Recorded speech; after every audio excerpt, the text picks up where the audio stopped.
Assalamualaikum warahmatullahi wabarakatuh. Innal hamdalillah nahmaduhu wa nasta'inuhu wa nastaghfiruhu wa natubu ilaih wa na'udzu billahi min syururi anfusina wa min sayyiati a'malina. May yahdihillahu fala mudilla lahu wa may yudlil fala hadiya lahu. Asyhadu an la ilaha illallah wahdahu la syarika lah wa asyhadu anna Muhammadan abduhu wa rasuluh la nabiyya wa la rasula ba'da. Allahumma salli wa sallim wa barik ala nabiyyina Muhammad wa ala alihi wa sahbihi ajma'in. Rabbi shrah li sadri wa yassir li amri wa hlul 'uqdatam min lisani yafqahu qawli.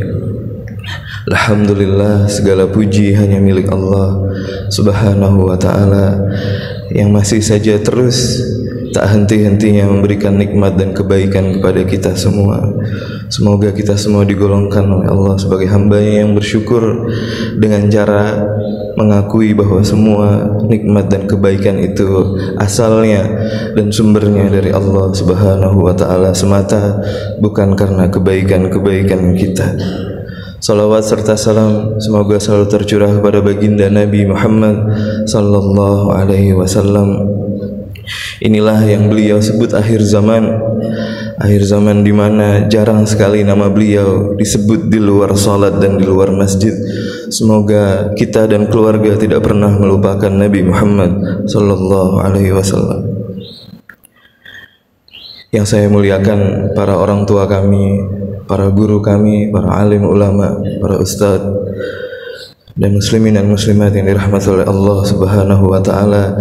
Izinkan Al-Fakir berbagi sesuatu yang mungkin sudah diketahui oleh kita semua. Semoga menjadi pengingat bagi kita dan menjadi tambahan kebaikan untuk kita semua. Ayah bunda yang dirahmati Allah Subhanahu wa ta'ala, kita datang ke dunia ini tidak membawa apa-apa, tangan kosong, tak berbaju dan tak membawa apa-apa. Dan kita pun akan pulang dengan tangan kosong dan tak membawa apa-apa kecuali sehelai kain. Tentunya kita tidak mau perjuangan kita dari lahir sampai nanti pulang kepada Allah Subhanahu wa ta'ala sia-sia dan tanpa membawa apa-apa. Karena kita harus membawa bekal yang banyak untuk menempuh perjalanan yang sangatlah panjang dibanding kehidupan kita di dunia ini. Maka tentu kita harus berbekal amal yang banyak.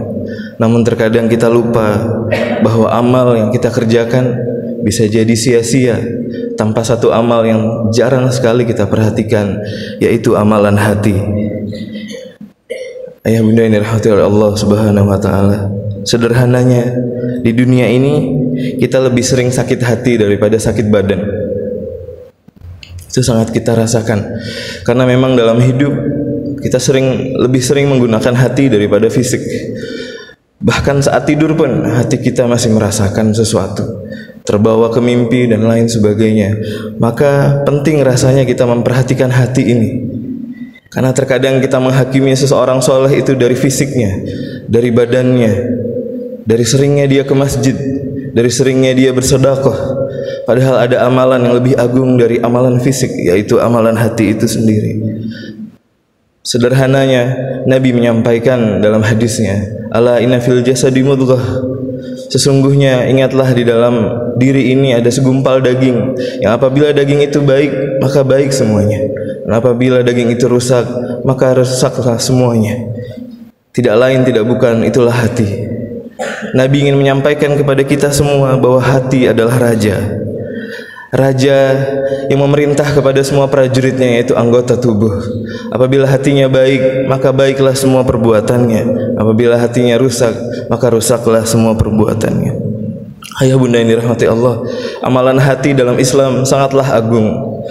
Bahkan dikatakan dalam Al-Hujurat ayat 13 yang sama-sama kita ketahui, a'udzubillahi minasyaitonirrajim, bismillahirrahmanirrahim, ya ayyuhan nas inna khalaqnakum min dzakarin wa unsa wa ja'alnakum syu'uban wa qabaila lita'arafu inna akramakum indallahi atqakum.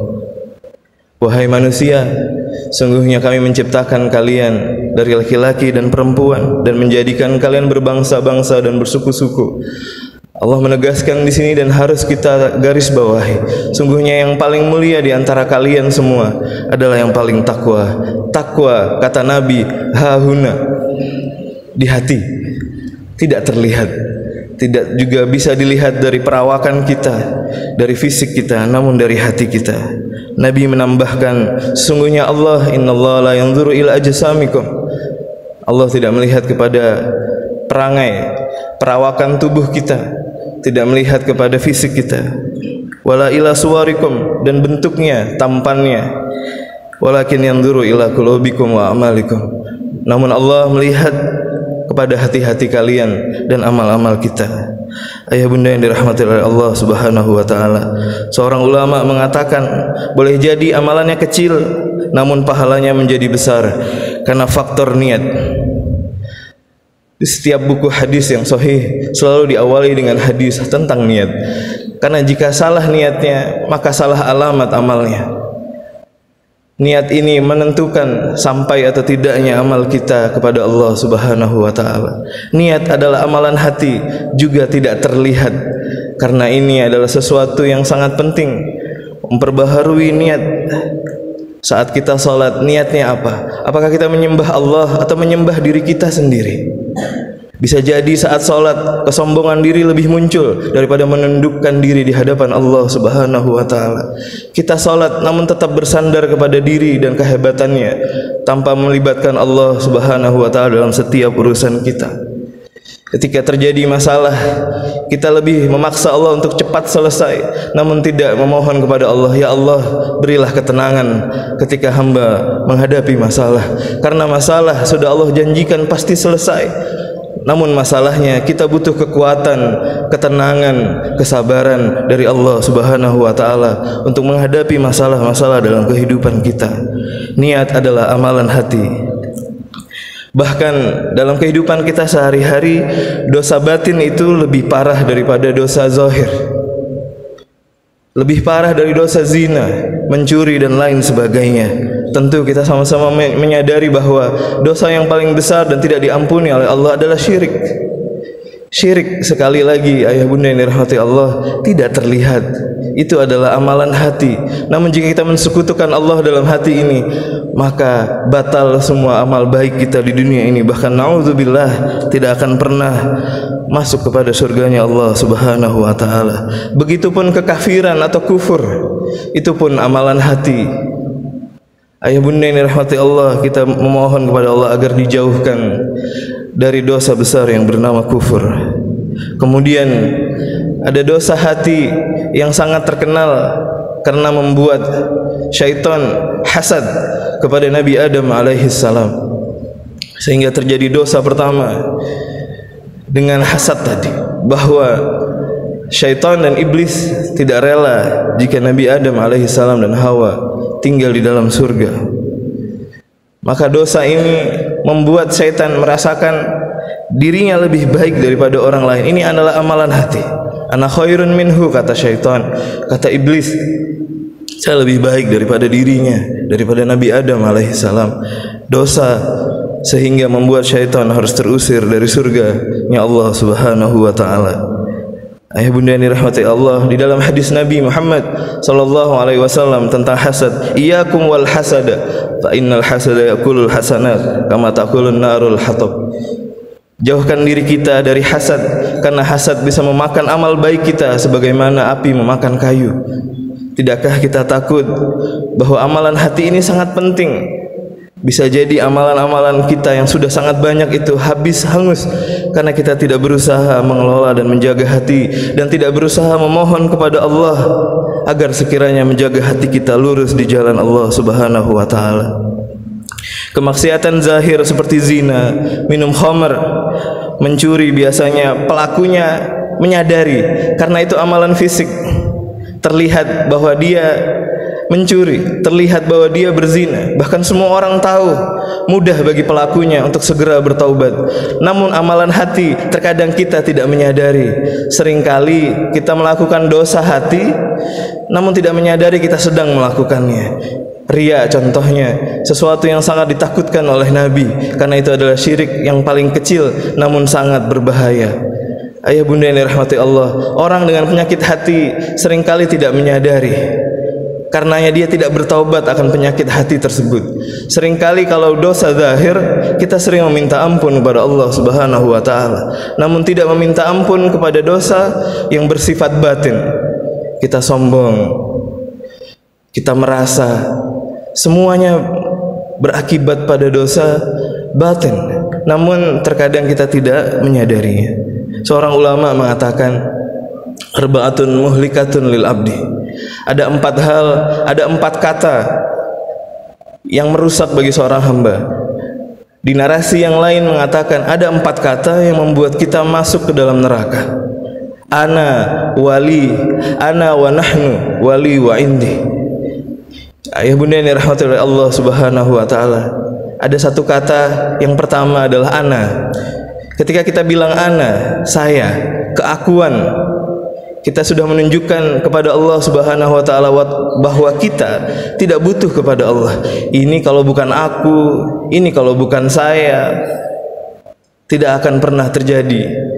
Ini kalau bukan aku, ini kalau bukan saya. Saat kita mengatakan hal demikian, kita menafikan keberadaan Allah Subhanahu wa taala. Bahwa adanya aku adalah karena adanya kehendak Allah untuk menjadikan kita ada di dunia ini. Maka selalu saja kita kembalikan segala sesuatu kepada Allah. Kemudian kita mengira bahwa kita itu sudah bebas dari kata yang merusak, padahal kita pun juga berbahaya. Ini kalau nggak kita. Nah, kata-kata kita ini membuat kita manusia berkubu-kubu. Kubu 1 merasa lebih baik dari kubu 2, kubu A merasa lebih baik dari kubu B, karena kita mengatakan nahnu. Kita sombong sekali lagi, mengandalkan kehebatan kita di hadapan Allah Subhanahu wa taala. Kemudian kata yang ketiga yang merusak adalah li. Ini milikku, ini punyaku, ini kekuasaanku, ini wewenangku. Padahal sejatinya dari lahir kita tidak pernah punya apa-apa kecuali apa yang Allah izinkan untuk kita memilikinya. Sebentar, dititipi sebentar, kemudian ditinggal lagi. Ketika kita mengatakan ini milik kita, kita melakukan dosa hati yang luar biasa, yaitu sombong kepada Allah Subhanahu wa taala. Wa indi, kalau bukan karena saya, organisasi ini pasti hancur. Kalau bukan karena saya, nggak akan ada apa-apanya pesantren ini. Kalau bukan karena saya, kalian sudah mati semua. Indi tidak boleh dikatakan oleh seorang hambanya Allah, karena semua kebaikan dalam hidup kita sumbernya dari Allah, bukan karena kehebatan kita. Uang yang kita dapat bukan uang kita, bukan karena kerja keras kita, bukan karena profesi kita, namun Allah izinkan sekali lagi rezeki itu mendatangi kita. Ayah bunda yang dirahmati Allah, maka ana wa nahnu wali wa indi, saya, kita, milikku, karenaku, itu tidak boleh kita lakukan sebagai hambanya Allah Subhanahu wa ta'ala. Ayah bunda yang dirahmati oleh Allah Subhanahu wa ta'ala, izinkan Al-Fakir menyimpulkan penyampaian hari ini bahwa sekali lagi mari kita menjaga amalan hati. Memaafkan itu amalan hati, merasa rendah hati itu amalan hati, tawadhu itu amalan hati, memperbaiki niat amalan hati. Bahkan Imam Ghazali mengatakan, aku tidak pernah berurusan lebih rumit daripada diriku sendiri, yang terkadang menolongku dan terkadang menentangku. Musuh kita sejati bukanlah orang lain, musuh kita adalah diri kita sendiri, yang seringkali menentang kita dan juga terkadang menolong kita. Maka kita memohon kepada Allah agar membimbing kita bagaimana kita bergaul, bermuamalah kepada diri kita sendiri sebelum bermuamalah kepada orang lain. Sekali lagi semoga Allah memberikan kita hati yang selamat, karena di hari kiamat nanti Allah mengatakan, yauma la yanfa'u malu wala banun illa man atallah biqalbin salim. Hari kiamat nanti tidak ada manfaatnya harta, tidak ada manfaatnya anak laki-laki, kecuali yang mendatangi Allah dengan hati yang selamat. Ayah bunda, kita garis bawahi hati yang selamat, bukan amal, Namun hati yang selamat, hati yang tak benci pada siapapun, hati yang memaafkan kepada siapapun, hati yang tiada iri dan dengki apalagi hasad, hati yang selalu menghamba kepada Allah Subhanahu wa taala, itulah hati yang selamat. Tentu kita ingat salah satu ahli surga yang dikatakan oleh Nabi adalah ahli surga yang tak terlihat amalnya, namun ada satu amalan yang membuat dia dikatakan oleh Nabi sebagai ahli surga, yaitu mampu memaafkan semua orang yang menyakiti hatinya setiap sebelum dia tidur. Ayah bunda, itulah amalan hati yang sekali lagi mudah-mudahan menjadikan kita pulang kepada Allah dengan hati yang selamat, hati yang selamat dan hati yang selamat. Amin, Allahumma amin. Wabillahi taufiq wal hidayah, war ridha wal inayah. Assalamualaikum warahmatullahi wabarakatuh.